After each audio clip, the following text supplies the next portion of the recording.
اور ہم سب یہاں حاضر ہیں، اللہ تعالیٰ ان کے گھر میں، خاندان میں، زندگیوں میں برکت نصیب فرمائے۔ آپ سب احباب جو اس مسجد سے، یہاں کے دینی کاموں سے متعلق ہیں، اللہ تعالیٰ سب کی زندگیوں میں خیر اور برکت نصیب فرمائے اور اپنی رضا کا سچا راستہ ہمیں عطا فرمائے۔ یہ جو دین حق ہے کہ ہمیں اپنی زندگی کے عظیم ترین تقاضے دنیا اور آخرت کے، یہ اس کی رہنمائی دینے والا دین ہے کہ دین اسلام یہ خیالی دین نہیں ہے۔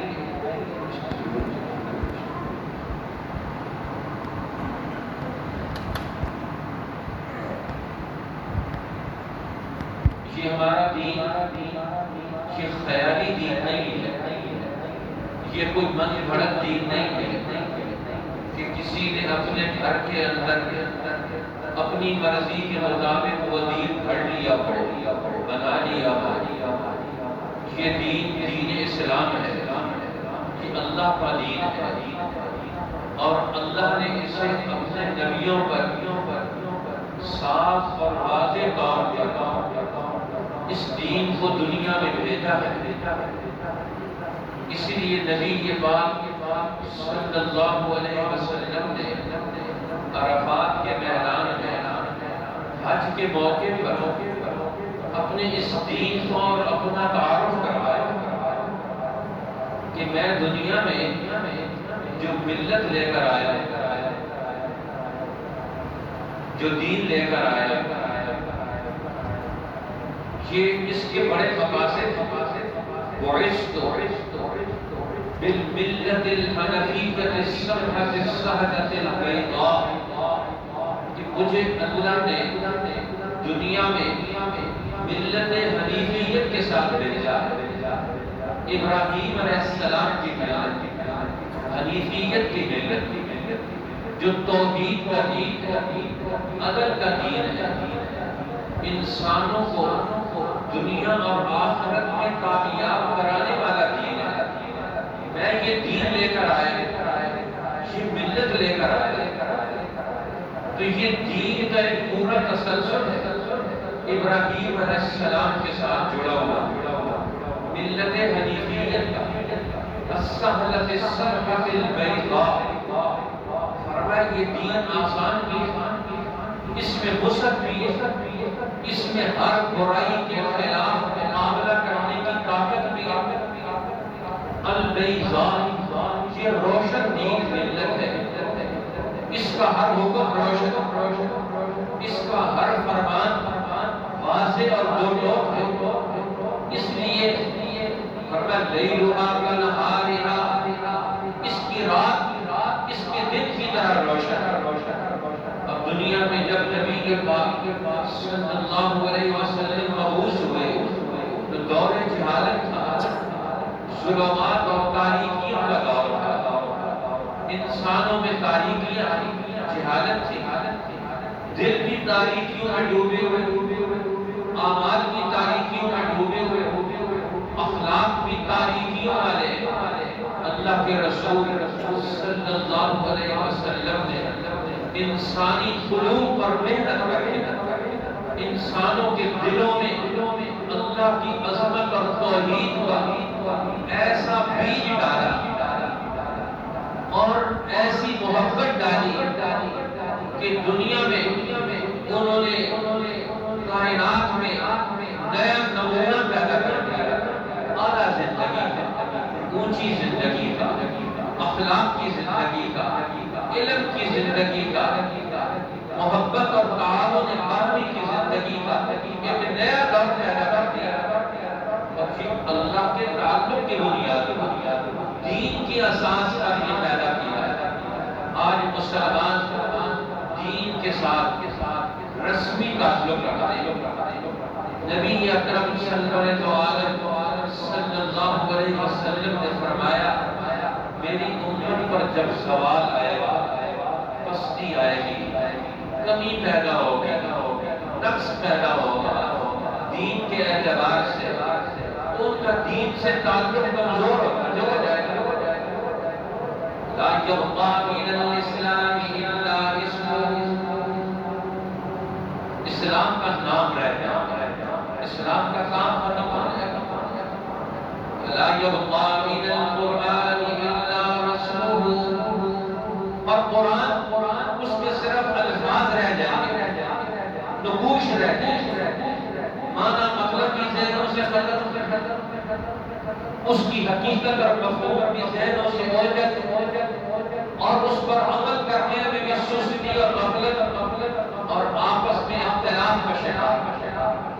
مسلمانوں میں یہ سوال آئے گا، لا يبقى من الاسلام الا اسمه، اسلام کا صرف نام باقی رہے گا۔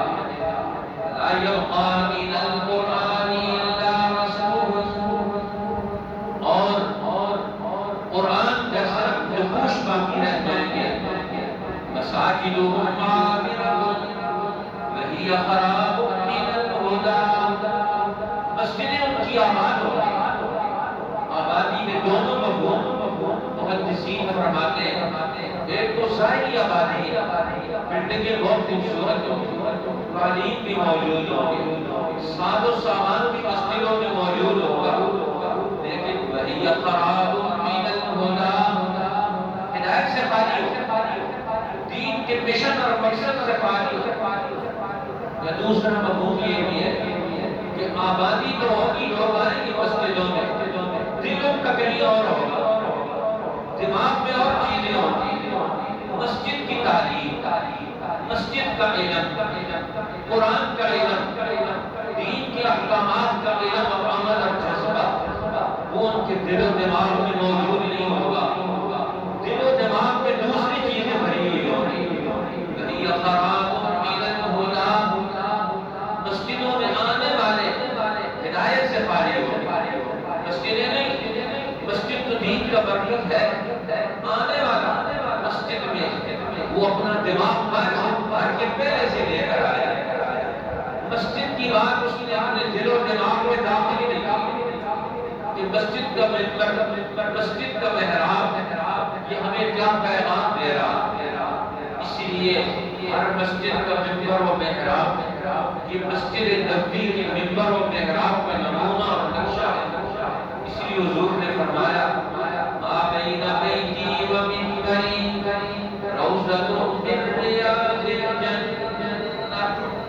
میرے گھر اور میرے منبر کے درمیان جو تعلق پیدا ہو گیا، اس تعلق نے زمین کے اس ٹکڑے کو جنت کا باغ بنا دیا۔ اب منبر رسول اور بیت رسول اللہ، رسول اللہ کا گھر، منبر اور گھر کا تعلق پیدا ہو، مسجد اسی کا نام ہے، گھروں سے لوگوں کو نکالا جاتا ہے، مسجد میں پہنچایا جاتا ہے، اور مسجد کا محور و مرکز کیا ہے؟ وہ مسجد کا منبر، یہاں سے حق کی آواز پیدا۔ اسی لیے مسجد نبوی کے منبر سے کبھی امام الانبیاء خطاب کرتے، امت کو رہنمائی دیتے ہیں، دنیا اور آخرت کے حالات بتاتے ہیں، قوموں کی عروج و زوال بتاتے ہیں، ہر ایک آدمی کو رہنمائی دیتے ہیں۔ کبھی اس منبر رسول پر سیدنا ابو بکر صدیق کھڑے ہیں، وہ قیامت تک کے آنے والے لوگوں کو قرآن کی تعبیر و تشریح بتاتے ہیں، رسول اللہ کا اسوہ سمجھاتے ہیں، دین کے تقاضے بتاتے ہیں، ان کو دنیا میں پیدا ہونے والے حالات سے آگاہ کرتے ہیں۔ کبھی اسی منبر رسول پر سیدنا عمر بن الخطاب کھڑے ہوتے ہیں اور وہ دنیا جہاں کی قوموں کو رہنمائی دیتے ہیں۔ یہ وہ منبر ہے جو قوموں کو پستیوں سے نکال کر بلندیوں تک پہنچنے کا راستہ بتاتا ہے، مسلمانوں کو مصیبتوں میں گھرنے سے محفوظ بناتا ہے، تدبیر دیتا ہے، رہنمائی دیتا ہے، جاندار عقل پیدا کرتا ہے، سمجھ پیدا کرتا ہے۔ منبر رسول پر سیدنا عمر بن الخطاب خطاب کر رہے ہیں، خطبہ دے رہے ہیں، خطبے کے دوران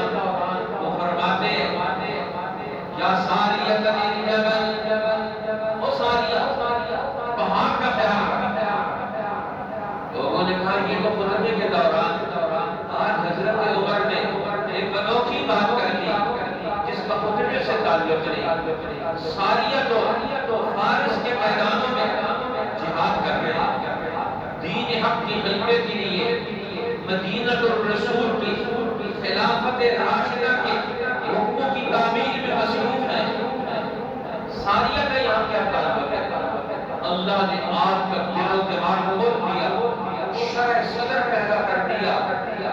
مدینہ کے منبر سے دیکھ رہے کہ وہاں ساریہ اپنی جماعت سمیت دشمن کی زد میں پھنس گئے، دشمن کے نرغے میں آ گئے. اب دشمن کے نرغے سے کیسے نکلے؟ حضرت عمر اسی منبر سے یہ آواز لگاتے ہیں یا ساریہ الجبل، اے ساریہ پہاڑ کا پیار.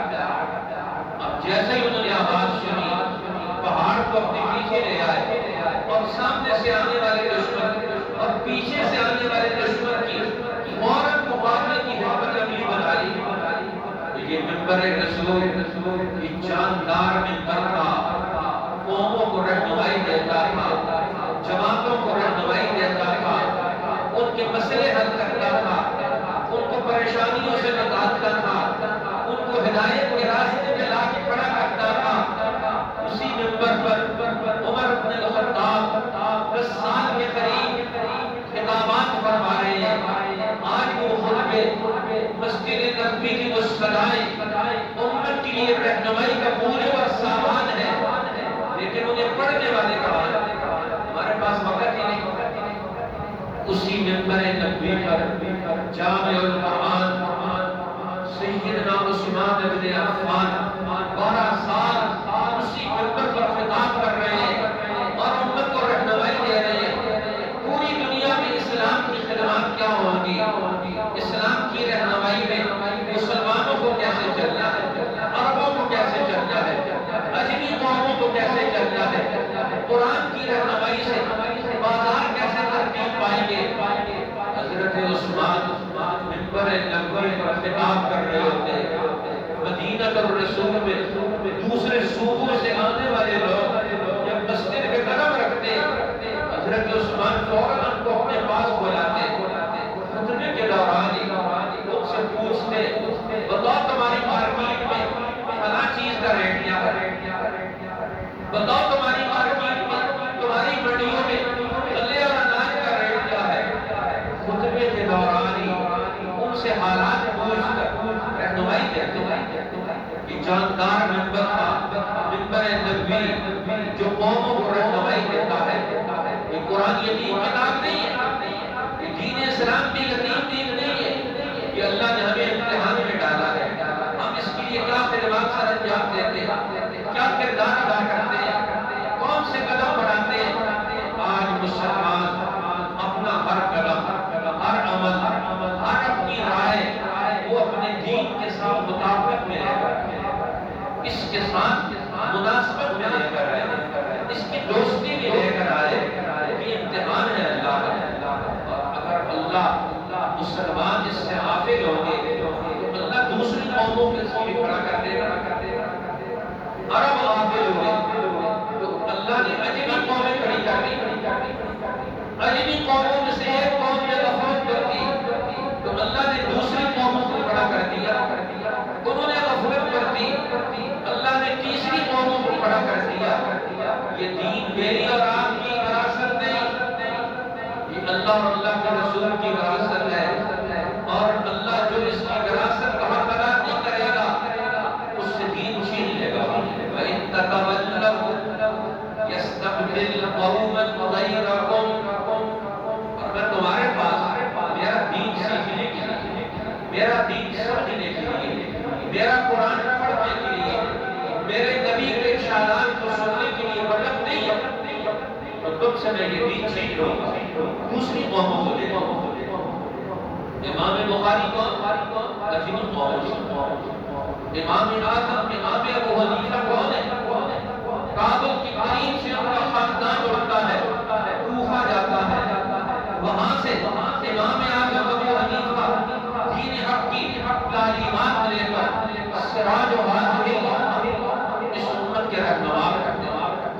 قرآن کے ایک مسئلے کا حل امت کے سامنے پیش کرتے ہیں. یہ عجیبی قوم ہے.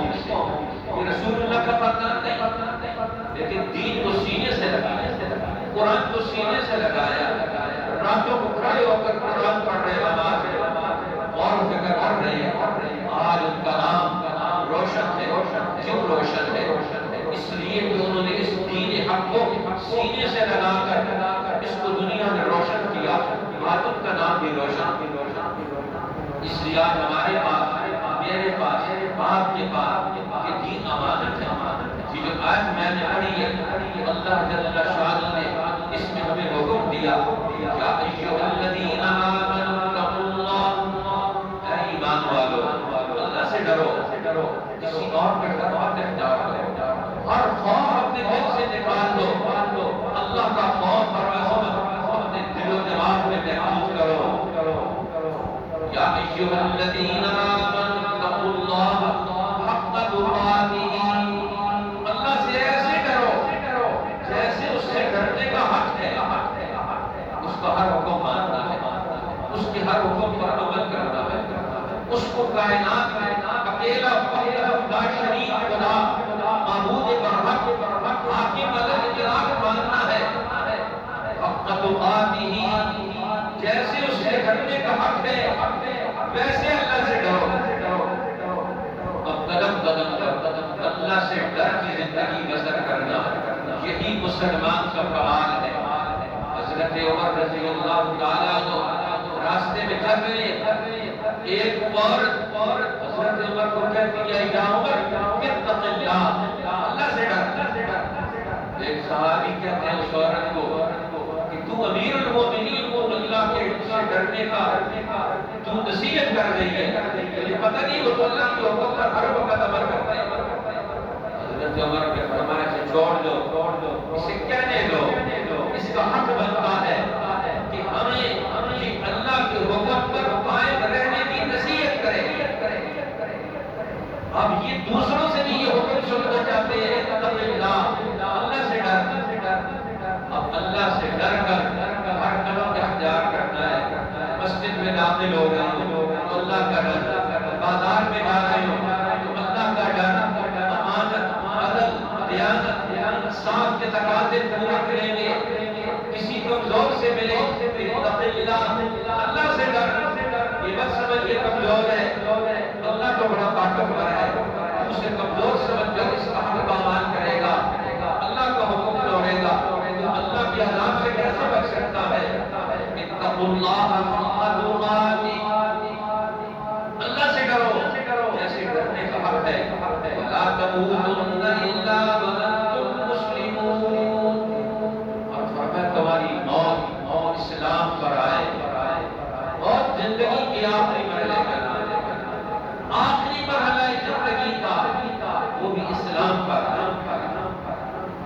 ہمارے اولیاء اللہ بڑا خوبصورت جملہ لکھتے ہیں، وہ فرماتے ہیں کہ ہر آدمی زندگی میں اپنے خیال پر، اس کی دنیا میں ان کا خیال ہے. کسی کو نماز کا خیال ہے، کسی کو ذکر کا خیال ہے، کسی کو یتیم کے سر پہ ہاتھ رکھنے کا خیال ہے، کوئی کسی دوسرے کا مال چھیننے کے خیال میں ہے. ہر وقت کوئی نہ کوئی آدمی اپنے کسی خیال میں مشغول. جب اس کا خیال اس کے اوپر حاوی ہوتا ہے پھر وہ اس کے مطابق عمل کرتا ہے. اور جب کسی کی موت کا وقت آتا ہے اس کے دل میں کون سا خیال تھا؟ ہر وقت کوئی نہ کوئی خیال کو گھوم رہا ہے، پھر اسی کے پیچھے وہ چل رہا ہے. تو آخری وقت میں تمہارا کون سا خیال ہے؟ لا تموتن الا وانتم مسلمون. دنیا سے جا رہے ہو تو تمہارے ذہن کا خیال کیا ہوگا؟ حضرت امام اعظم ابو حنیفہ کے شاگرد امام ابو یوسف آخری بیماری میں مرض الوفات، بڑے بڑے علماء ان کی بیمار کرسی اور عیادت کے لیے گئے تو انہوں نے آخری وقت میں ان کے سامنے مسئلہ رکھا کہ جب حاجی منا سے واپس آتے 12 ذی الحجہ تو وہ کو کون سا کام سنت کے مطابق کرنا چاہیے.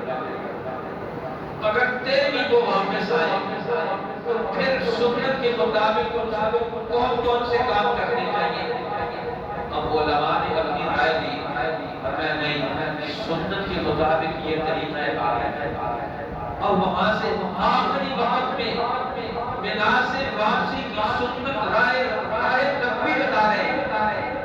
اب وہاں سے وہ باہر نکلے، دروازے سے باہر قدم رکھا تو اسی وقت اندر سے خواتین کو رونے کی آواز آئی.